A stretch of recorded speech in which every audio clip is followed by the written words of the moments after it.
కష్టాజితాన్ని అనుభవిస్తావు.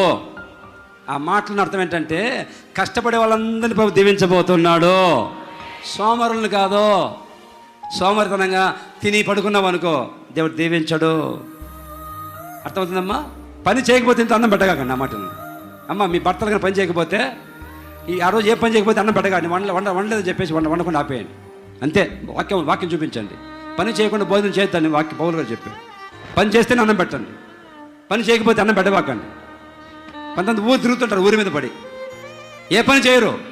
ఇంట్లో కష్టాలు కన్నీళ్ళు కనిపిస్తూ ఉన్న ఆ మనిషికి ఒంటి మీద కండలేదు, కేజీ కండలేదు. అట్లాగే పనికి వెళ్ళి పొలం పనికి వెళ్ళి చేసుకొని వచ్చి ఆ 150 రూపాయలు సంపాదించుకొచ్చి వండి పెడితే కమ్మగా తిని, ఏ మాంసం లేదా? నీకు పచ్చడి అన్నమే గొప్ప.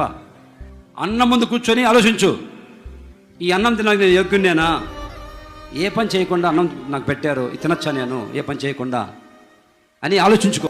భర్త తెచ్చి పెడుతుంటే, పనికి వెళ్ళి ఉద్యోగం చేసి కష్టపడి రాత్రి తెచ్చి పెడుతుంటే తిని హాయిగా టీవీ ముందు కూర్చొని సీరియల్ చూసుకుంటా, సీరియలు పొద్దుపోక పక్కింటి వాళ్ళ దగ్గరికి వెళ్ళి అరుగు మీద కూర్చొని నలుగురు ఇక ఊర్లో అన్ని కబుర్ల దగ్గరే ఉంటాయి. కష్టపడే మనసు ఉండదు కొంతమందికి.